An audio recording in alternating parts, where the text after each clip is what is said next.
दोस्तों हमारे साथ मौजूद हैं हमारे दोस्त गिलगित बल्तिस्तान से आए हैं रिंचन अमर शिगरी।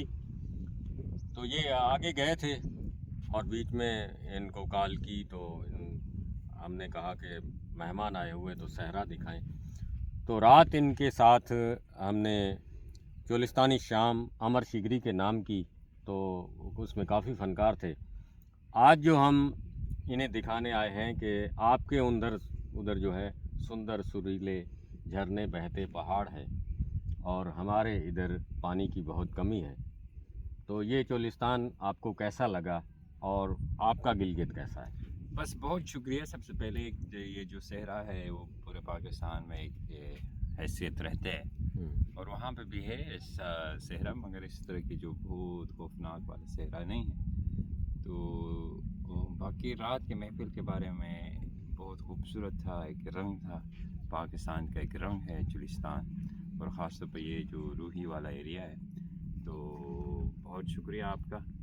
आगे देखते हैं कि चलो आगे झील देखते हैं। आपको आपके झरने बहते हैं हाँ, और हमारा इधर कड़वा पानी है जो पी भी नहीं सकते। बहुत वो आपको शुक्रिया, दिखा। Thank you.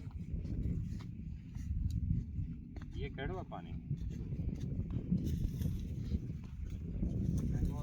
बस। गिलगित बल्तिस्तान से रिंचन अमर शिगरी आए हुए हैं, इनके नाम करते हैं और हमारे दरमियान मौजूद हैं पहलवान राम के बाद घनश्याम दास।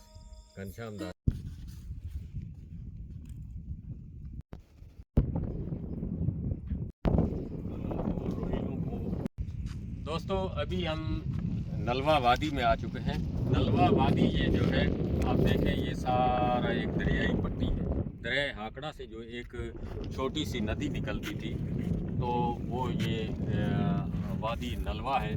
वादी नलवा जो है 1973 के फ्लड में, उससे पहले जो है यहाँ ज़मीनें थी, खुशहाल इलाका था और हरे भरे खेत थे।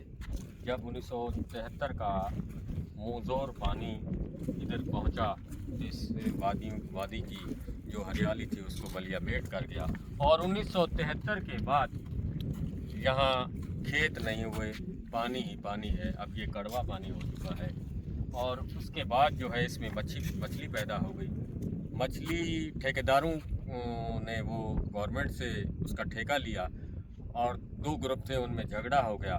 झगड़ा होने के बाद एक ने जो इसमें जहर फेंक दिया और उस वक्त जो मछलियाँ जो थी वो सारी तैरती हुई मैंने खुद देखी क्योंकि मेरा बचपन यहाँ गुजरा है।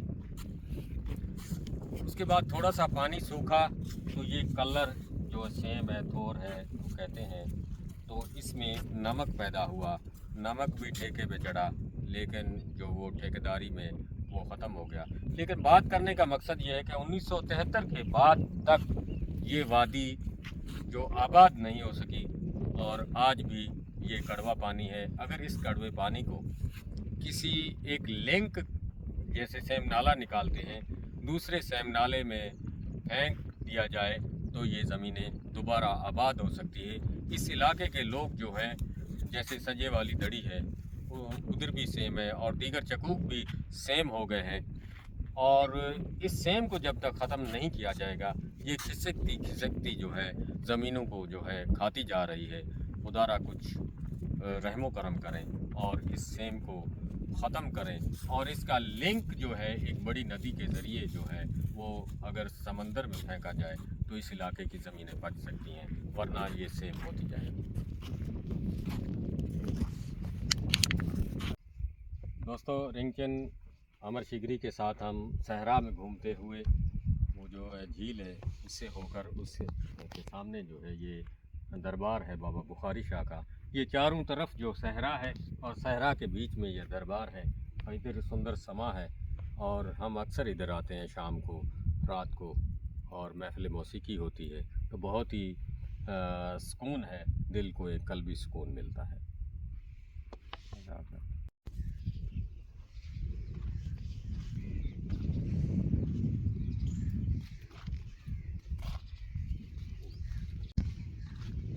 दोस्तों आज सहरा में सफ़र करते हुए बहुत थक गए, गर्मी भी बहुत ज़्यादा हो गई है और मेहमान भी थके हुए हैं। हाँ जी, आपको कैसा लगा ये? बहुत अच्छा चलिए। था, बहुत ज़बरदस्त ट्रिप था। गर्मी हुई? जी जी, गर्मी भी था, सैराब भी था, हाँ। नीचे से भी तबिश था साथ ही। तो आपकी जो झील है उसका हमने बहुत ज़्यादा एंजॉय किया। बहुत शुक्रिया आपका और तमाम लोगों का जिन्होंने हमें चलो, हमारे जो मेहमान ख़ास आते हैं उनको सहरा दिखाते हैं और सहराई माहौल दिखाते हैं, और माहौल को आपको बहुत अच्छा लगा तो शुक्रिया। एक सहरा में जाने से कल्बी सुकून मिलता है। बस रूह को तरोताज़ा करने के लिए हम सहरा में निकलते हैं। तमाम दोस्तों का शुक्रिया। क्या बात है।